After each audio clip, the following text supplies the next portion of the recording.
Wir sind der Podcast, deine Leidenschaft, dein Verlangen, wir bist du richtig.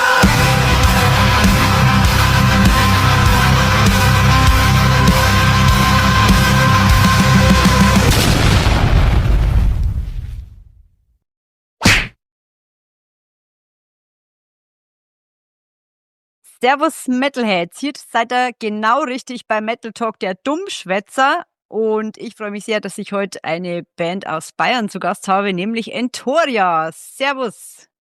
Ja, servus. Hallo. Ich hoffe, ihr seid alle brav und habt was Anständiges zum Trinken, zum Anstoßen dabei. Wie sich's gehört in Bayern. Oder auch Kamillentee, sorry. Kann ich jetzt nicht zeigen, ich habe Wasser. Ja, schon Maßkrug. Nee, ist kein Maßkrug, ist ein Goppen. Okay. Ich freue mich, dass ihr da seid. Vielen Dank für eure Zeit und ich stoße auf euch an. Zum Wohl. Prost. Danke, dass wir dabei sein Wohl. dürfen.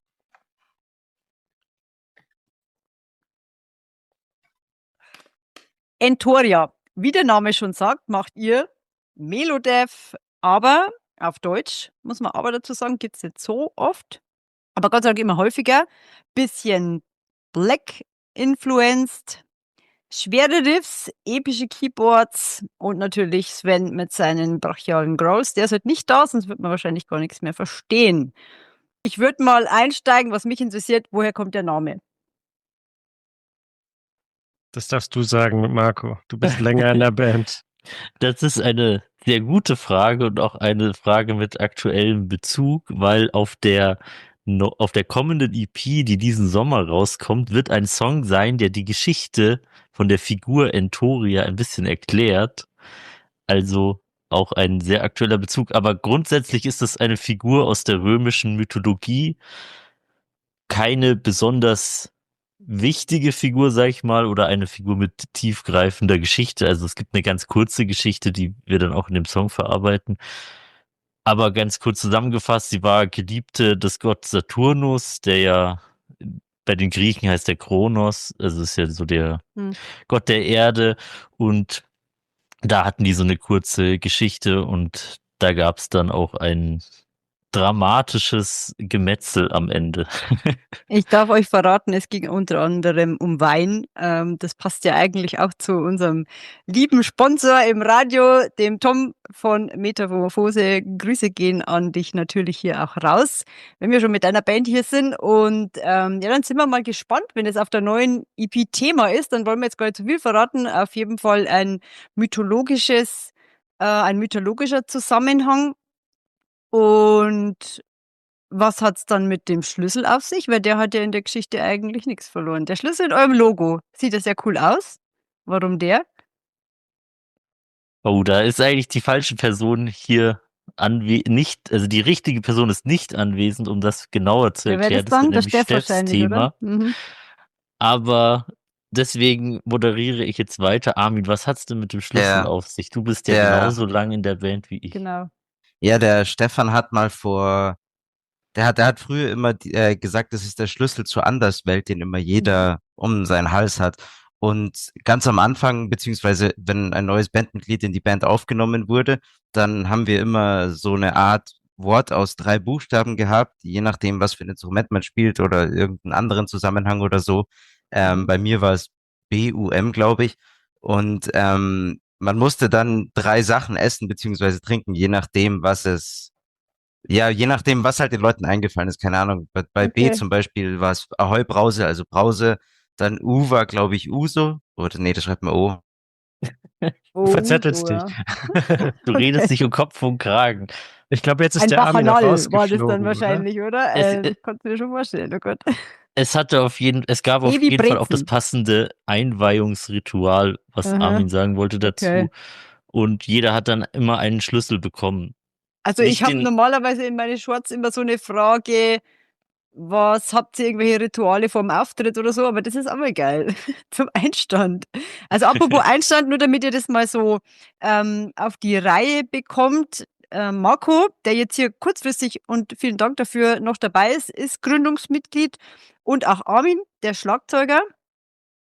Und eben den Steff, den ihr gerade erwähnt habt, der den Bass spielt, das sind die 3 Gründungsmitglieder. Ansonsten habt ihr ein bisschen Besetzungswechsel gehabt. Und du, Pete, du bist eigentlich das jüngste Mitglied der Band an der Gitarre.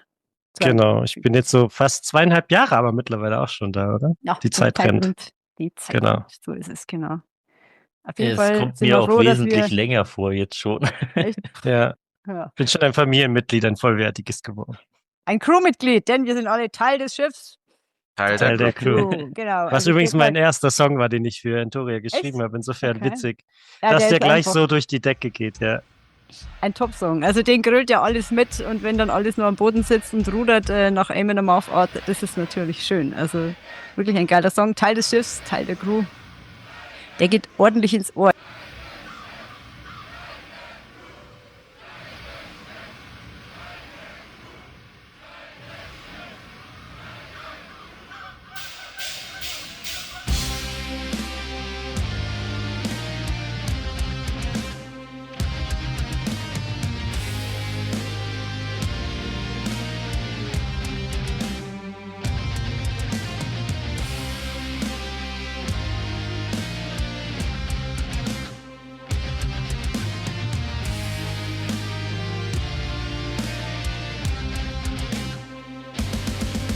Der Vater mein Trockenbeutel als Sohn weich ungewollt. Das Bild war mir niemals so dumm wie ich. Vater nüchtern und fort ohne einen Abschied versteh ich mich und ich kann an Bord, wo ist so wohl ich. Teil des Schiffs, Teil der Crew, Teil des Schiffs, Teil der Crew. Wir sind Teil. Ja, ihr seid in München, sagen wir mal, als Hauptwohnsitz, als Hauptunternehmenssitz so unterwegs und darum möchte ich auch gleich mal hinweisen auf die Albtraumnacht, die im Mai stattfindet und da seid ja ihr der Host. Das ist dann die Nummer 8, oder? Ich glaube, ich habe hier die Mhm. Nummer 7 drauf. Genau. Und ihr wandert ja immer höher, ne, in dem Ranking des Backstage und das spricht ja eigentlich für das Ganze. Wie ist das entstanden? Also die allererste Albtraumnacht, die hieß auch noch gar nicht Albtraumnacht, aber die ist jetzt auch schon eine Zeit her. Ich glaube 2016 oder so. Da 16, woll- ja. Das waren halt so in den Jahren waren unsere ersten Live-Konzerte. 2015 haben wir richtig viel live gespielt. Das war unser erstes Jahr, wo das dann ein bisschen losging. Und da waren wir halt immer nur bei Veranstaltungen mit dabei und dann hatten wir auch Lust, selber eine Veranstaltung zu organisieren und dann auch Bands einzuladen, um sozusagen das wieder auszugleichen, dass wir ständig von denen eingeladen wurden. Und dann haben wir auch eine eigene Veranstaltungsreihe gegründet. Damals die allererste Ausgabe in der Garage Deluxe am Ostbahnhof. Optimolwerke gibt's ja auch gar nicht mehr.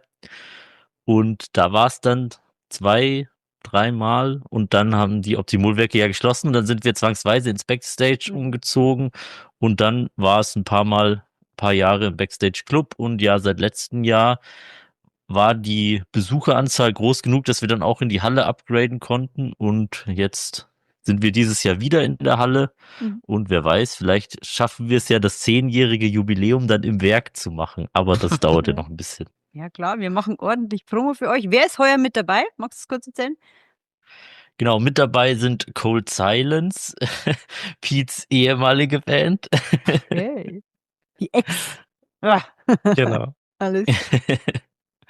Als Ausgleich, dass wir den Pete bekommen haben, haben wir ihm dieses Genau, Slot die angeboten. Ablösesumme. Sehr gut. Aha. Genau, und als zweites mit dabei auch Münchner Urgesteine des Death Metals, würde ich sagen, Commander.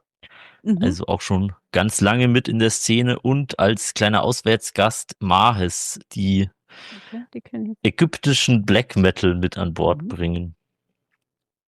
Wir Also, Die haben wir mal auch Sie so sind eine- nicht aus Ägypten, aber sie haben ein Ja. ägyptisches Themenkonzept. Ja, wir haben jetzt auch so eine Band sag jetzt mal, zum Supporten, die auch ursprünglich aus Kairo kommen und so, aber die haben schon auch einen brachialen Sound und ganz irre irgendwo so ein Wechsel, der, welchen Sänger könnte ich jetzt da vergleichen? Weiß gar nicht. So ein schrilles Gekreische, aber dann auch tiefe Growls, wo du total überrascht bist, wie der switchen kann und eigentlich so unser Death Metal ist, ja, wo du denkst, ja, vielleicht haben die da irgendeinen orientalischen Einfluss oder sonst irgendwelche, aber gar nicht eigentlich. Also genau unser Sound ist ganz interessant. Okay. Cool. Ja, da dürfen wir unsere vollen Commander, die waren ja letztes Jahr, glaube ich, auch öfter mal in München unterwegs. Da hat man die öfter mal gesehen. Die sind auch nicht schlecht. Ich habe es leider verpasst, weil da habe ich keine Zeit gehabt an diesem einen, weiß nicht, war irgend so ein Clinch-Tag. Da haben sie, glaube ich, im Sommer auch mal gespielt oder so. Glaube ich, nicht weit weg von euch.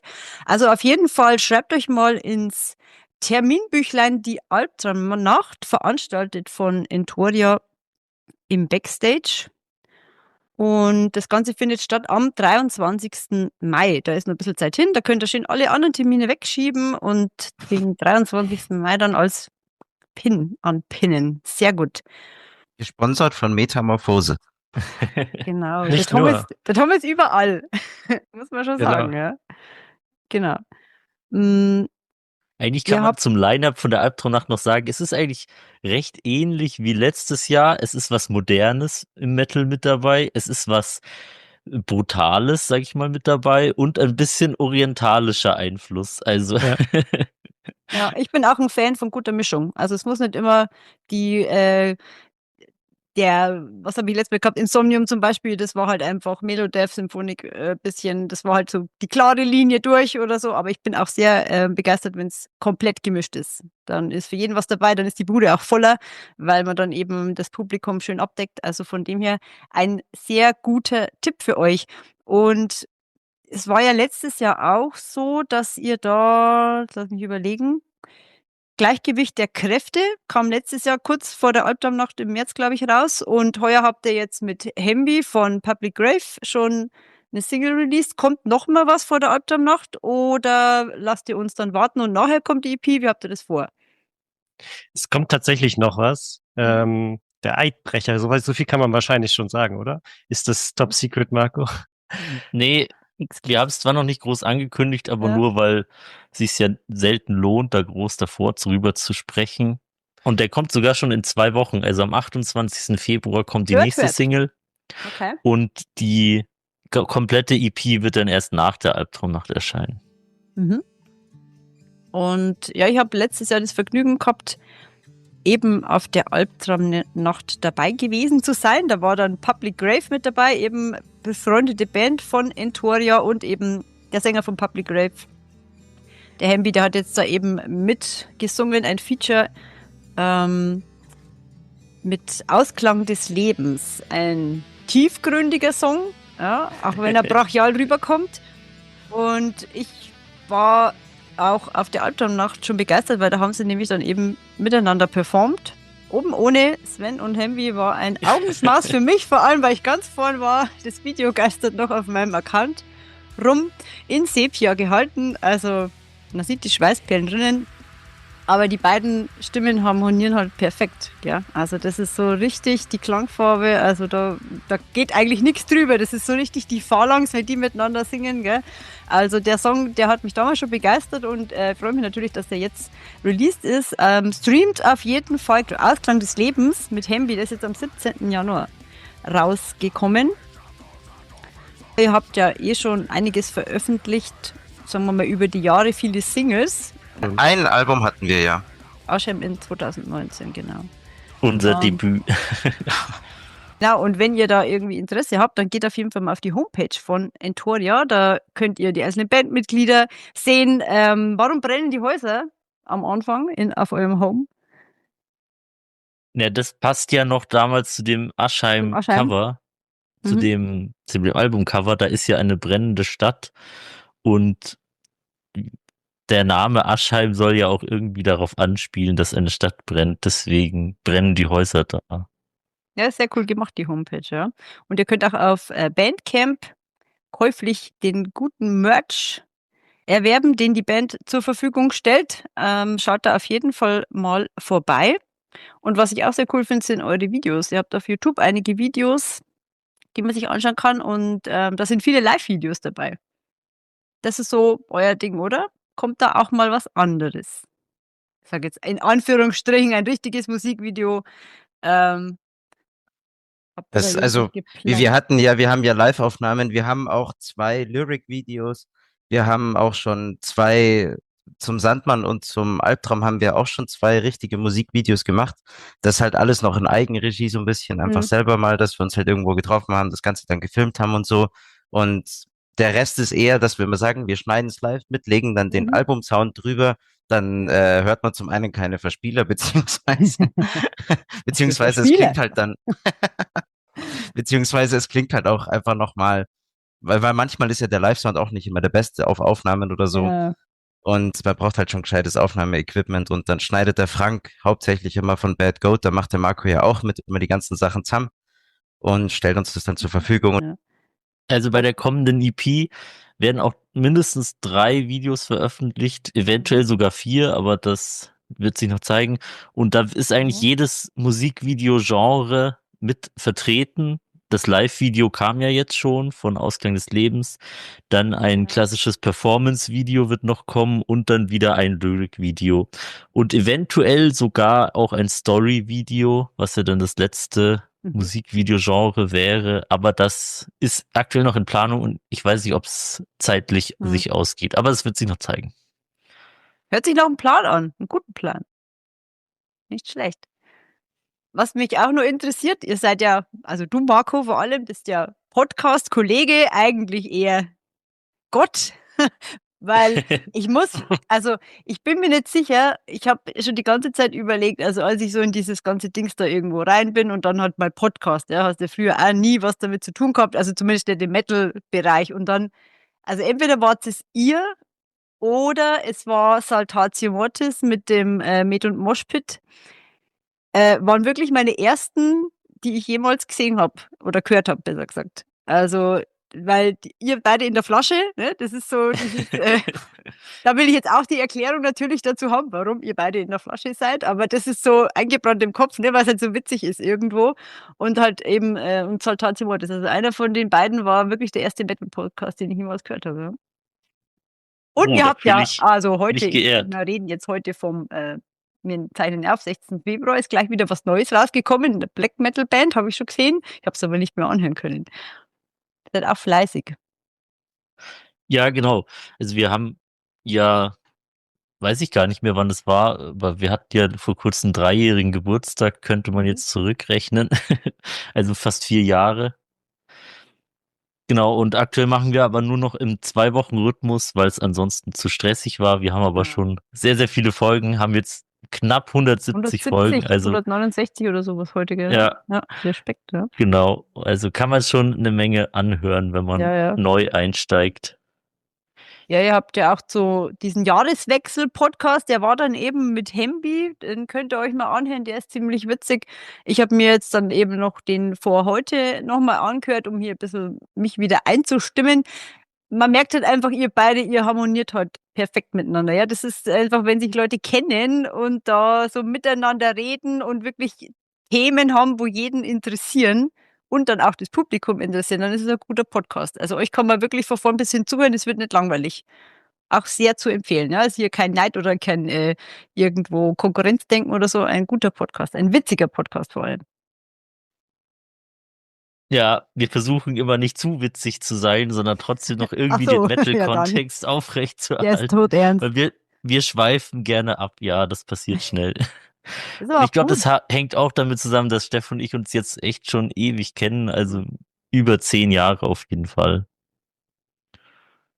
Auf jeden Fall ist es interessant, dass ihr stellt auch andere Bands vor, wie jetzt halt eben in dem letzten. Ihr redet über eure Belange, ihr redet über Konzerte, auch andere Konzerte. Also das finde ich sehr interessant, dass eine Band das eben so nach außen trägt und nicht nur für sich selbst irgendwie Promotion macht mit so einem Podcast, sondern eben auch andere unterstützt und dafür eigentlich nur ein Lob, ja. Das ist wirklich sehr cool gemacht. Ich denke, wenn wir nur über unsere Band sprechen würden, würde es auch sehr schnell sehr langweilig werden und uns würden sehr schnell die Themen ausgehen, weil so viel gibt's dann da doch nicht am Stück zu erzählen. Wollt ihr vielleicht noch ein bisschen über eure neue EP sprechen oder ist das alles nur Top Secret? So Konzept oder so? Gibt es irgendein Thema, das sich durchzieht oder ist es einfach, was ihr gerade an Songs in der Pipeline Da habt? übergebe ich jetzt mal an den Pete, damit er auch mal was erzählen darf. Ich weiß nur gerade nicht genau, was alles noch Top Secret ist, aber ich glaube, hier können wir schon ein bisschen auch aus dem Nähkästchen mit ein bisschen plaudern. Also wer bei uns auf den Konzerten in letzter Zeit war, der hat vielleicht auch das Intro schon mitbekommen. Das wird auch das Intro der EP, Einklang des Todes. Und deswegen wird auch die EP Untergangshymnen heißen. Also es wird eher ein etwas dunkleres Thema sein.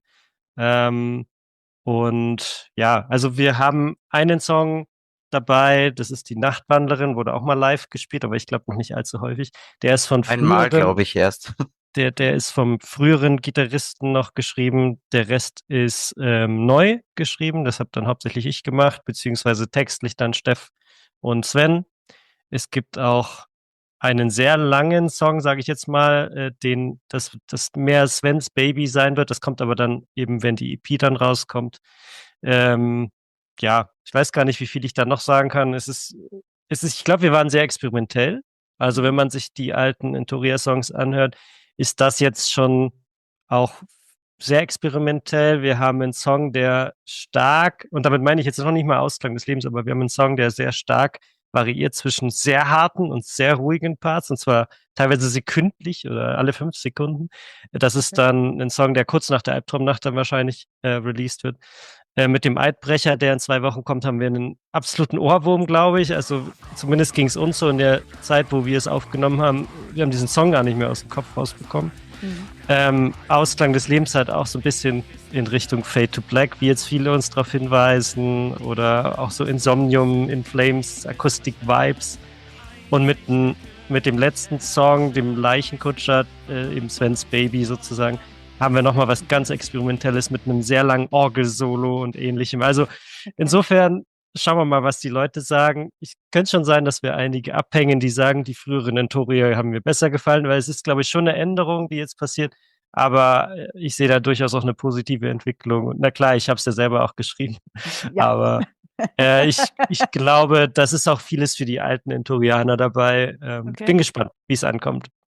Ja, Veränderung ist ja nichts Schlimmes, ja. Da sind wir immer mit dabei und also das Ausklang des Lebens beginnt ja auch sehr ruhig. Es hat 'n Akustik Part am Anfang und dann haben wir da 50 Sekunden, 49 Sekunden erst mal Schwelgen und dann bumm, kommt natürlich der Urschrei von Sven, ja. Und das ist ja das, was diesen Überraschungseffekt so geil macht, ja. Wenn du sagst, so, ihr habt Songs, wo es wirklich schnell im Switch ist es natürlich noch interessanter. Und was bei euch musikalisch eben so interessant ist, ihr habt 'n Keyboard mit dabei. Ist auch nicht zu oft im Death Metal, sage ich jetzt mal. Aber das schafft halt die Möglichkeit, so viele verschiedene Facetten bei euch mit reinzubauen. Zum Beispiel, eine Panflöte, ja? Oder, was klingt ja, Streicher natürlich immer, ne? Das kannst du auch immer mit reinbauen oder also, hm Auch die Herzschlaggeräusche im Ausklang mhm. des Lebens sind auch Keyboards. Ah, okay, ja. Ja, das ist also, du kannst ja da so viel damit spielen oder dieses, wo ist es? Ja, auch bei Ausklang des Lebens, das ist dieser Part, das klingt so wie früher bei, weiß ich nicht, so alte Gamespiele, ich weiß jetzt gar nicht was, vielleicht Zelda oder so, dieses, ne, also so kleine Dieses Melodien, die dann 8-Bit. so ganz denkst du: „Oh ja, das kenne ich, das ist da bist du irgendwie so vertraut damit oder so.“ Das klingt vielleicht nicht hundertprozentig sauber, aber das macht so voll den interessanten Effekt. Und das ist so cool, wenn's 'n Keyboard mit dabei hast, was du alles mitmachen kannst. Also, grad bei diesem Ausklang des Lebens ist da so viel mit dabei und, Thomas ist euer Keyboarder, der macht da echt 'n guten Job und der macht das echt interessant. Finde ich schon toll. Was uns vor allem auch das Keyboard live ermöglicht, ist, dass wir komplett ohne Backing-Track oder jegliches auskommen und wir können wirklich alles komplett selbst spielen. Ja. Klar, manchmal wir haben alle volle Terminkalender und sind 6 Leute. Manchmal fehlt eine Person bei den Konzerten und das ist dann auch der einzige Moment, wo dann eine Art Backing-Track läuft. Mhm. Ansonsten können wir mit dem Keyboard dann wirklich alles selbst einspielen. Ja, also gerade so Streicher, die machen so viel aus, ja, an Geräusch irgendwie im Hintergrund und das wenn du das mit einspielen kannst mit dem Keyboard, das macht schon viel aus. Also mich haben's gefragt: „Ja, haben die das, wie du das live gesehen hast, haben die da dann Streicher mit dabei gehabt oder so?“ Sage ich: „Ne, ne, das ist alles, sind die und das ist schon geil.“ Also das, finde ich ganz toll bei euch. Das macht euch ja auch aus, macht euch interessant und da könnt ihr natürlich dann spielen damit, wie ihr wollt, ja. Ansonsten möchte ich auf jeden Fall noch auf eure anstehenden Konzerte hinweisen. Da gibt's ja schon einiges, was ihr auch auf eurer Homepage publiziert habt. Albtraumnacht haben wir schon gesagt, am 23. Mai. Dann warte jetzt auf dieser Winterfete. Da war Final Command mit dabei, die kenne ich auch. Grüße an Tristan, glaube ich, heißt er, der Haupttreiber. Und weiter geht's dann im März. Plug and Play in Dachau. Also das Plug and Play muss man dazu sagen, das findet einmal im Jahr in Dachau statt. Da spielen 11 Bands, jeweils 18 Minuten, also so 1111 Sekunden sind das. Ah, Das okay. sind 18 Minuten bei uns, im Endeffekt 3 bis 4 Lieder, je nachdem, wie schnell wir spielen und so. Das ist eher so da steht schon alles auf der Bühne, du stöpselst nur deine Gitarre an Mhm. und dann spielst du halt los, während im Hintergrund so ein Timer abläuft.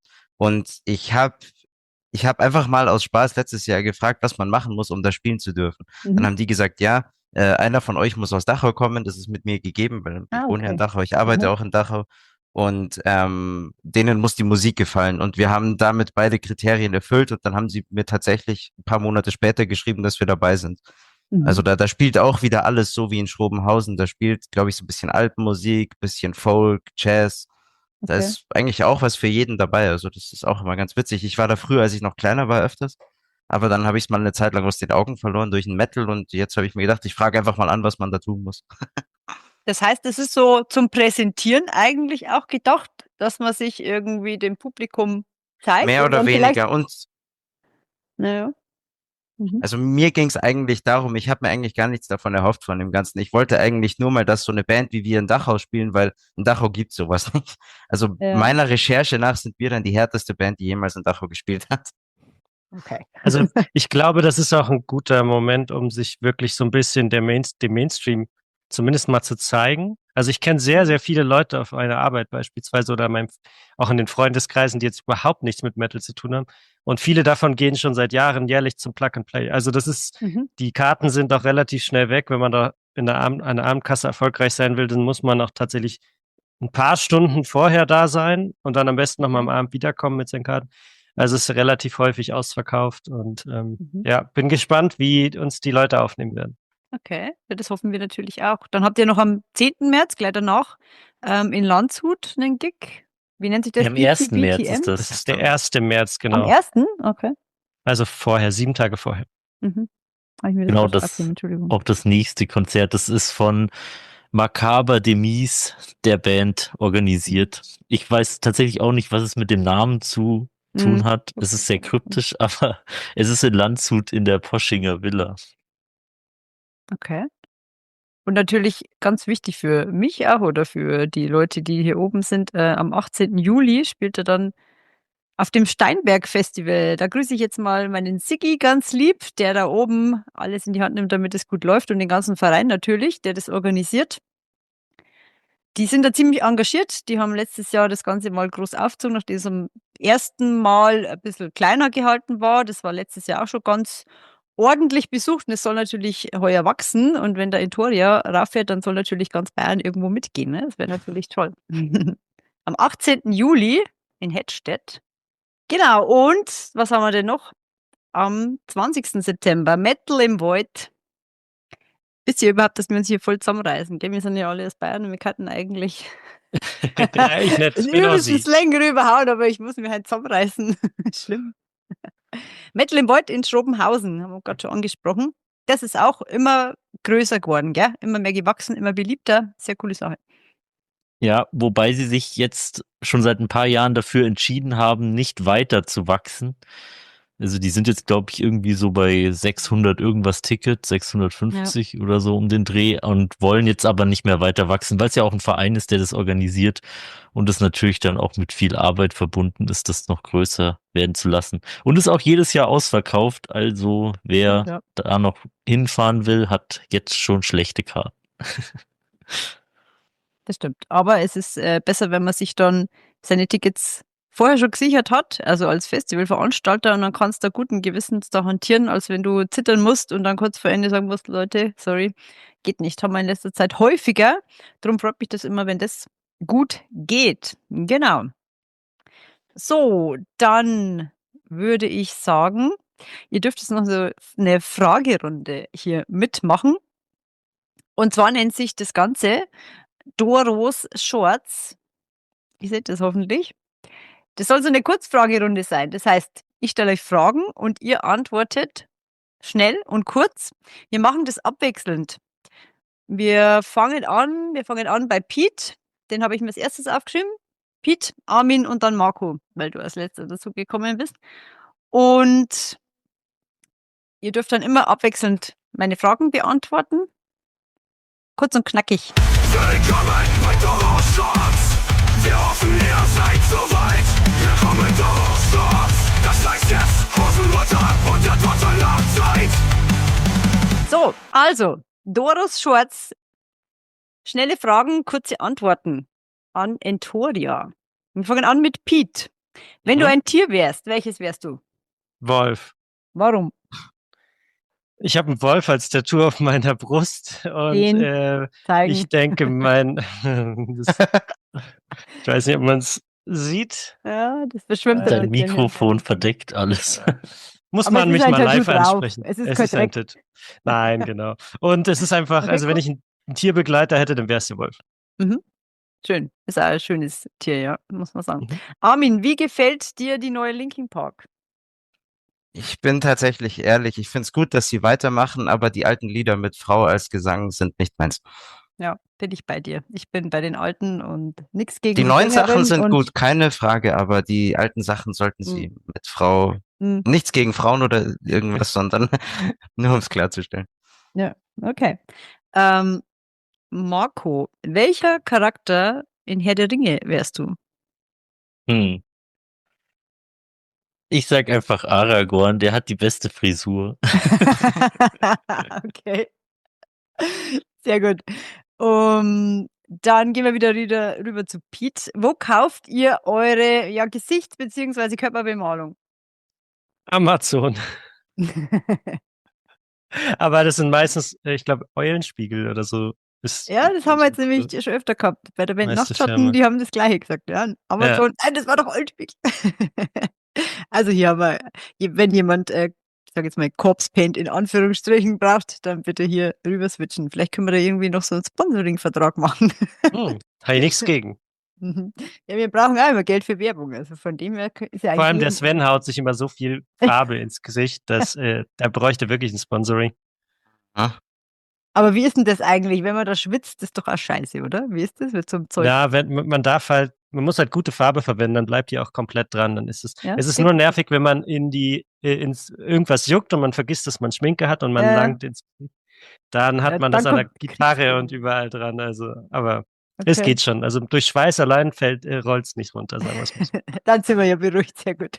Mit Bierdusche dann vielleicht am Schluss oder so. Dann, ja, das kann natürlich sein. Aber ich Mm, finde es optisch eigentlich gar nicht so schlecht, wenn es auch so ein bisschen verläuft im Laufe des Konzerts. Das stimmt auch, ja. Es soll ja die Arbeit auch irgendwo widerspiegeln, ne, die da hier geleistet wird auf der Bühne. Das stimmt. Bier oder Schnaps? Hier, Wer ist der Spaßvogel bei euch in der Band? Steff. Steff, ja. Schade, dass der jetzt nicht da ist. Ich glaube, mit dem mache ich noch mal so ein Einzelinterview. Aber der macht auch den Podcast. Hört euch unbedingt den Podcast an. Der ist echt ein lustiger Kerl, zusammen mit Marco. Ist echt sehr gut gemacht, ja. Wer von euch kann kein Hochdeutsch? Wer von euch kann kein Hochdeutsch? Ja, ja. Hm. Also Eigentlich Pete ist der Perfekte im Hochdeutsch, Ja, sagen aber wir ich es mal so. spreche auch gar kein, ich kann kein Bayerisch, das könnte man so sagen. Ich probiere es Was? immer, aber es klingt wirklich schrecklich. Ich versuche es jetzt auch nicht. Das müssen die im Proberaum schon immer aushalten. Aber ich glaube, wenn man einen nennen müsste, dann wäre es witzigerweise der Sven, auch wenn er nicht mal aus Bayern kommt, oder? Ja. Ist er eigentlich Aber- gebürtiger Tscheche oder ist das. Nee, also, Also, wenn, dann weil ist wir er sind halb doch diesen Kroate, Tschechka aber Sven. Ja, das ist, ja. Er ist Kroate, also der tschechische Kroate. Sven. Ich weiß gar nicht, warum gibt es den tschechischen Sven, Marco? das ist dieselbe Begründung wie viele Dinge, die hier bei Entoria passieren, weil wir es witzig fanden. Wie der Name. Okay. Ja, das müssen wir mal nochmal irgendwie, ja. Ja, ich habe mir das nämlich schon oft gedacht, jetzt, der hat ja das, ich glaube, den Song hat er doch auf der letzten Albtraumnacht auch gesungen. Meine ich schon. Und dann habe ich mir gedacht, ja, vielleicht, ne? Kann ja sein. Da hat er, glaube ich, sogar Geburtstag gehabt. Kann es sein? Irgendwas ist mir Dann da hatte im der Kopf. Thomas Geburtstag. Oder Aber ich irgendwas- meine mich zu erinnern, dass beim tschechischen Sven der Stefan mal gesagt hat, dass Tschechien eine große Metal-Fanbase hat und dass wir Mhm. da halt irgendwas haben, mit dem wir dann da glänzen können. haben wir uns für den tschechischen sich das entschieden. einkaufen. Es so ist auch ein bisschen Business damit so, hinter. mit Dimitri mal ein Konzert machen, wir laden euch ein und sowas. Ja, kennen wir schon. Das sind die Bayern. Außerdem ja. hat, außerdem Einverleiben. hat Tschechien echt viele coole Metal-Festivals und ich war Mhm. schon auf ein paar dort. Ja, Und stimmt. zweimal- Ja, genau. Okay, dann machen wir jetzt noch eine Frage, die geht eigentlich dann, ja, eigentlich an Armin und Piet. Warum liebt ihr beide Tod in Rot? Ein Song von Aschheim. Fängst du an, Pete, oder soll ich? Mach du mal. Tod in Rot war tatsächlich so eins der ersten Lieder, wo ich für mich Double Bass mit entdeckt habe. Weil als ich in Toria angefangen habe, konnte ich noch kein Double Bass. Mittlerweile geht's ja halbwegs. Und ich finde, das Lied hat einfach eine extrem geile Melodie. Also, weiß nicht, wie ich es beschreiben soll. Jedes Mal, wenn ich das Lied spiele, das macht einfach so einen Spaß. Ja, Hat eine das riesen kann, Dynamik, das, ja, das stimmt schon. Mhm. das kann ich so unterstützen. Also ich finde, ich habe sofort einen Ohrwurm gehabt. Das war auch der Song, der mich tatsächlich dazu bewogen hat, in Toria beizutreten. Also ich hatte ja auch eine gewisse Auswahl aber dieser Song plus ein Reel über Kaninchen hat dann damals dazu geführt, dass ich gesagt habe, die Band klingt nicht nur gut, die ist auch witzig. Aber will ich dieses liebe Reel halt, haben. ja, können wir dir gerne noch schicken im Sehr Nachgang. gut, blend mal klein.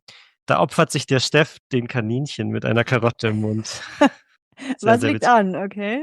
Und ich finde aber auch den Text des Songs einfach wahnsinnig gut. Also man hat echt das Gefühl, dass Smaug das singt und es ist einfach geil.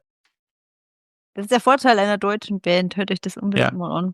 Das ist ganz toll, weil Deutsch ist eine sehr ausdrucksstarke Sprache, weil es sehr viele verschiedene Bedeutungen hat und viele verschiedene Ausdrucksweisen. Und darum ist Deutsch für mich immer ganz toll, wenn man damit reingehen kann. Das Gefühl mehr mitgehen kann, als wenn es auf Englisch einfach so glatt runtergesungen ist. Von dem her nochmal ein Grund, Entoria zu hören. Zelt oder Campingwagen, wenn ihr auf dem Festival seid? Ich habe noch Ist nie jetzt einen dran? Campingwagen, deswegen, aber ich hätte gerne einen, aber ich habe keinen. Hm. Ich denke mir das Zelt. aber. Gibt so Sündteure, die sie aufbauten, wenn du jetzt so einen Chip hast oder so, das ist schon geil, gell? Aber das kostet Bei den ein Schwein, Metal Days wäre kostet das gut gewesen, Horror. dann wäre das Zelt nicht nass gewesen. Ja, aber hätten wir ein Auto verloren. Aber das kostet echt ein Schweinegeld, genau. Ja, dann machen wir jetzt einfach Armin mit dir unten weiter. Wie heißt die Mutter von Sven mit Vornamen? Oh Gott. Peinlich. Gute Frage. Ich weiß es Margret. tatsächlich. Wer kommt gefühlt immer zu spät zur Probe? Gefühlt oder in Wahrheit? In Wahrheit. Das ist der Sven. Warum? Und ich glaube, da sind wir uns alle Ja, seine einig. Haare, die er sich noch richten muss. Mhm. Nee, das war auch schon, als er noch lange Haare hatte. Also damit kann es nichts zu tun haben. Ihr sollt es mal rausfinden, ja. Macht dann eine schöne Ich glaube, Post. das kriegen wir Ja. niemals korrigiert. Ja. Wir konzentrieren uns Der auf Sänger seine. hat halt immer so ein Zeit. Privileg, ne? Das ist halt dieser Scheiß. Er hat am meisten zu schleppen. Wenn der Bassist zu spät kommt, der wird gleich gekickt, ne? Ja, zum Glück kommt er nicht zu spät. Aber nur, weil er mit mir immer fährt. Ja, stimmt. Raphael. Ein metallisches Wort mit E, bitte. E-Gitarre? Sehr gut, sehr spontan, okay. Habt ihr schon mal, wenn ihr zum Auftritt seid und dann scheiße Instrument vergessen? Nein. Haben wir schon mal ein Instrument vergessen? Also sowas Elementares haben wir jetzt noch nie vergessen. Ich habe mal das Banner vergessen. Letztes Mal hatten wir die Okay. Lichter vergessen. Mhm. Aber ansonsten, Ja. Das sind mal, Sonst die wichtigen passt. Sachen sind dabei. Okay, das ist schon mal gut. Thor oder Loki? Armin, du bist dran. Loki, weil ich die Bösen immer besser finde. Ja, da bin ich auch bei dir. Für mich war er immer der Verschlagene, der Verruchte, der Kluge. Das war immer der Interessante. Okay. Wer schwitzt auf der Bühne am meisten? Ist das jetzt ohne Reihenfolge oder ich bin verwirrt? Jetzt wird mal wieder zu Pete rübergehen, oder? Armin, Pete, Marco. Aber jetzt ist Ach so, okay. Armin, Pieten.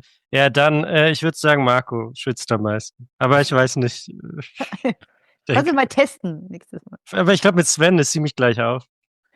Ja, der verausgabt sich auch, ja, das stimmt. Aber Ja. der Sven muss ja auch viel rumlaufen. Ja. Genau. Welcher Song würdest du sagen, Marco, hat die tiefste Bedeutung, wenn du mal so euer Repertoire durchgehst? Oder für dich die tiefste Bedeutung? Hm, das ist eine sehr schwierige Frage. Die du Also schnell viele beantworten unserer musst. Songs sind ja eher Geschichten, sag ich mal. Wahrscheinlich ich würde sagen, die Schicksalsvereitelung hat wahrscheinlich schon Mhm. eine eher tiefere Bedeutung. Okay. Habt ihr irgendein lustiges Erlebnis für mich? Auf Tour, auf einem Konzert, irgendwas Lustiges, was euch passiert ist, irgendein Scheiß? Hm. In die Memoiren eingeht oder in den Podcast einfließt. Oder so ein Song draus wird. Die Schicksalsnacht. Ich bin immer total schlecht in so spontanen Ich würde Anekdoten tatsächlich erzählen. sagen, eine eher lustige, auch sehr komische Sache war das, wo wir mal mit Dusty Chopper hätten spielen sollen in München. Da lacht ihr schon. Das, Also, das, das war, die kommen aus Ungarn. Mhm. Die haben, es war so, also zu dem Zeitpunkt waren, glaube ich, nur der Manu, unser alter Gitarrist, damals vor Ort. Ich glaube, du, Marco, und der Stefan, oder? Die als erstes dorten waren. Und die Organisatoren sind halt einfach nicht erschienen. Und dann standen halt alle so vor der Tür. Ich bin dann gar nicht mehr losgefahren und im Endeffekt hat das Konzert dann nicht stattgefunden. Also, und was war los? Dann Wissen wir bis heute wissen nicht. wir bis heute nicht, nee. Die haben Aktenzeichen uns danach XY. auch Sehr geghostet. interessant. Okay. Dem sollten wir nachgehen. Im nächsten Podcast. Nummer 170 von Entoria. Was geschah damals in Ungarn? Also das war schon echt seltsam. Der Aber Investigativ-Podcast. Sehr gut. Das machen wir. Ich will da mitmachen. Darf ich bei euch mal mitmachen? Können wir machen. Ich hab Du Zeit. könntest ja in unserem neuesten Hörspielprojekt eines Tages eine Figur Also bei die sprechen. Black Metal Kids. Okay. Ja, ich bin überall dabei. Habt ihr irgendwie einen außergewöhnlichen Beruf? Einer von euch? Der Pete ist Beamter und das ist schon sehr außergewöhnlich. Ja, das stimmt. Also, der Thomas aber ist weißt du? außergewöhnlich. Ich Der glaube, arbeitet bei Thomas der Europäischen Raumfahrtagentur oder wie nennt war sich nicht das? ganz Deutsches EFA oder Zentrum so. für Luft- und Ja, Raumfahrt. genau, irgendwie so. Das finde DLF ich oder wie? außergewöhnlich. Also mit DLR. Beamter oder so, da kann mich eigentlich keiner mehr beeindrucken, weil die meisten hier haben einen Doktortitel, ohne Scheiß. Physik, Chemie, was haben wir letztes Ja. Mal noch gehabt? Ja, ich bin Lehrer und Dings, der eine hockt im Kultusministerium, also das beeindruckt mich nicht. Aber Raumfahrt ist interessant. Wobei einer von den in Dying Lights, der ist auch, was ist denn der? Der hat auch irgendwas mit Raumfahrt zu tun. Der hat das auch, weil man denkt, boah, geil. Wahnsinn. Okay. Der Thomas, der Keyboarder. Sehr schön. Ja, der ist auch regelmäßig unterwegs in Schweden, Norwegen, da wo die halt immer so Mhm. ihre Raketentests haben. Okay. Das heißt dann, der fehlt manchmal. Und dann wird nichts eingespielt. Das ist der Scheiße. Mhm. Ja, in Gibt es diesen jemanden in Fällen der dann Welt, wo ihr sagt, der nervt mich mit irgendeiner Marotte oder mit irgendeiner Unart, mit irgendeiner nervigen Eigenschaft? Also manchmal ist es jetzt schwierig, die Verpeiltheit vom Sven auszuhalten, aber es macht ihn irgendwo auch liebenswürdig. Okay. Und wenn man ihn kennt, also er hat halt auch ganz viele positive Seiten, aber manchmal muss man stark sein. Sag wieder schreckliches Sven, okay. Genau. Okay, dann würde ich sagen, zum Abschluss noch, warum Metal? Weil Metal wahrscheinlich die aussagereichste Musik ist, weil es so viele verschiedene Richtungen gibt, weil niemand diskriminiert wird. Und ist Das tatsächlich würde ich so. jetzt nicht pauschalisieren. Okay, ja, vielleicht wieder anders. Weiß ich Also nicht. Also, ich kann bei Metal am meisten entspannen. Ja. Ich denke mal, das ist so ein Genre, für mich ist das einfach, da fühlen wir sich so aufgehoben, weil man so denkt, ja, der fühlt genau den gleichen Scheiß wie ich jetzt, ja, und schreit raus. Und das ist das, was so ausmacht. Erstens Gitarrenmusik und zweitens dieses Geschrei. Das ist das, was ich so schon immer faszinierend fand.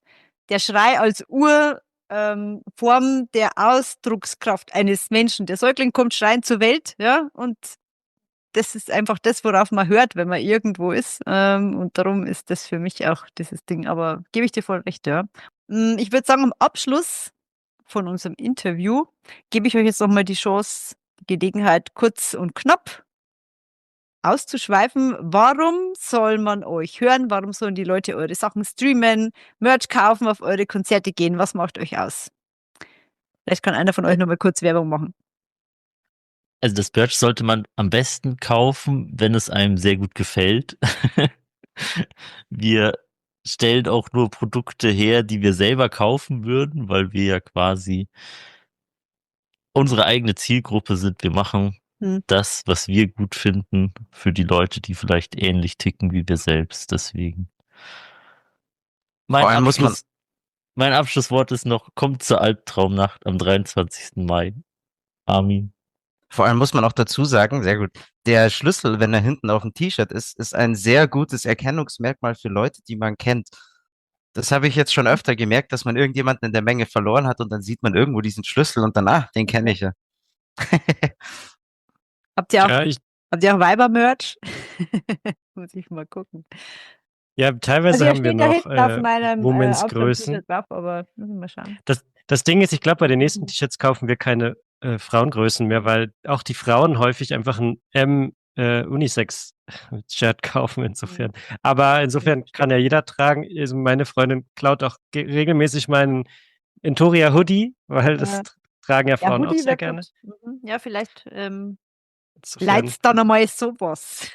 Muss ich mal schauen. ja, haben wir alles am Merchstand. Genau, also von mir vielleicht noch kurz das Abschlusswort, auch wenn ich nicht genau weiß, was ich sagen will, aber wir stecken da wahnsinnig viel Herzblut in dieses ganze Projekt. Ich glaube, das merkt man auch, wenn man uns auf der Bühne sieht, wenn man uns bei Spotify hört und so weiter. Und ich liebe es einfach zu sehen, wie die Leute dann bei Teil des Schiffs Arm in Arm stehen und dann mitsingen und so weiter. Ja, wer einfach Teil der Entoria-Familie sein will, der ist es einfach. Wir lassen niemanden draußen, sondern jeder da ist willkommen und kommt gern zur Albtraumnacht und singt mit uns.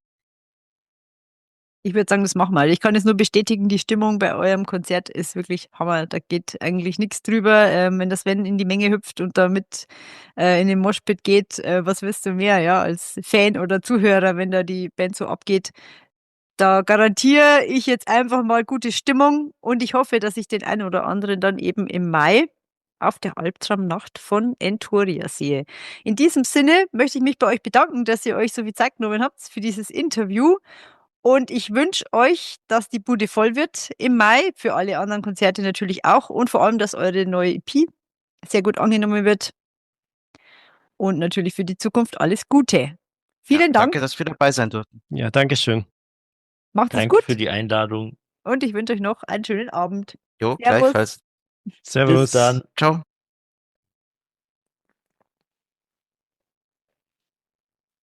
Eine lustige Geschichte wäre mir jetzt tatsächlich noch eingefallen.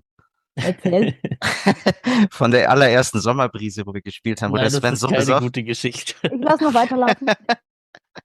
Nein, nur, da war das Erzähl, ist ein ich schneid Festival, das das ist so ein Mini-Festival, was mein Onkel und ein paar Spätzle von dem organisieren und wir wurden da auch eingeladen und der Sven war so besoffen, dass er nicht mehr singen konnte und hat sich dann die ganze Zeit an diesem Zeltpfosten festgehalten. Das weiß ich auch noch. Das sah sehr lustig aus, sagen wir es mal so.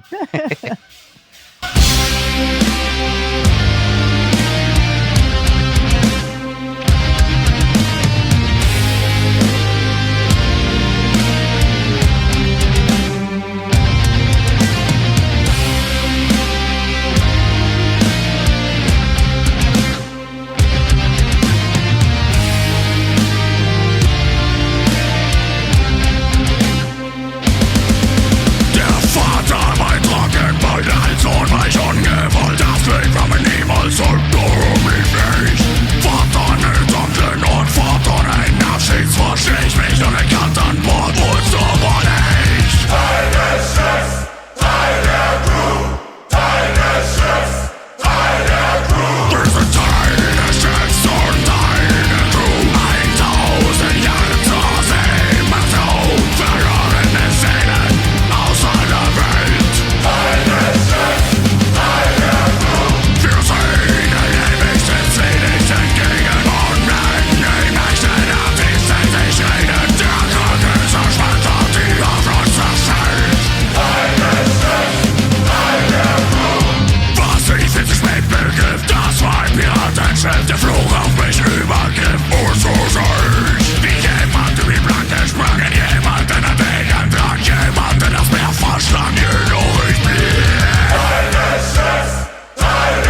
soweit.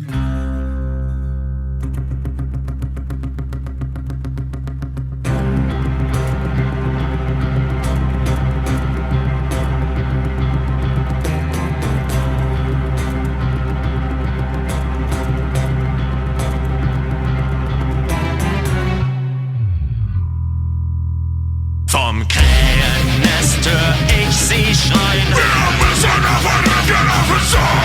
Wir entsteigen langsam in Fluten. Sehen sie zu. Wir sind Teil des Schiffs und eine Crew. 1000 Jahre zur See. Macht auf, verlorene Seelen aus aller Welt. Wir sehen ewig, sind sie nicht entgegen. Und wenn die Mächte der Tiefsee sich reden, der Kraken zerschmettert, die auf uns zerschellt.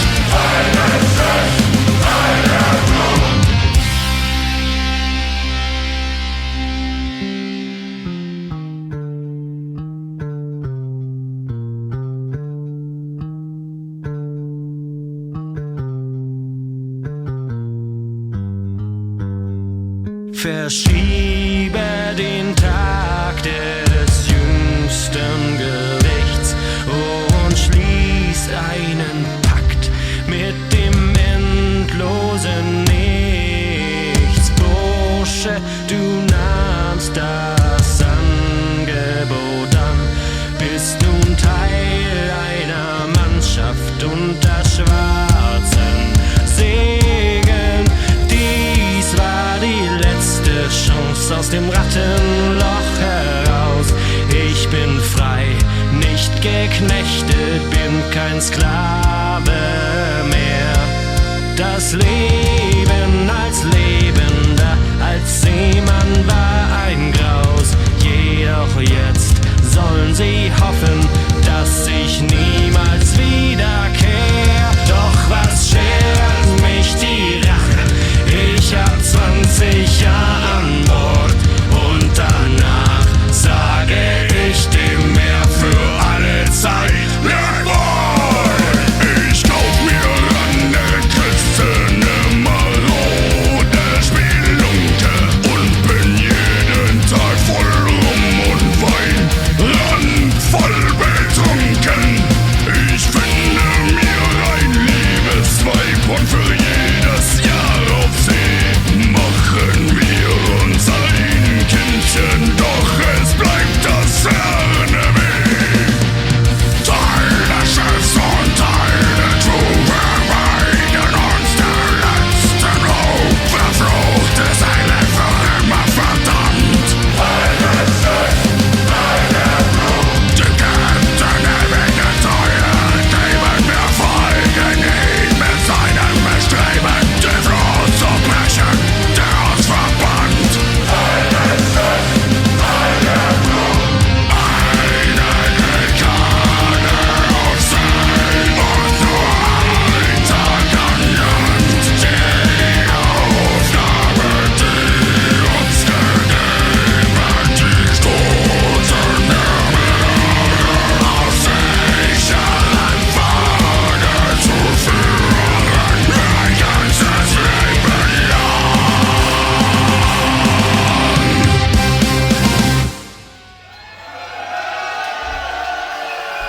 Wir sind der Podcast, deine Leidenschaft, dein Verlangen.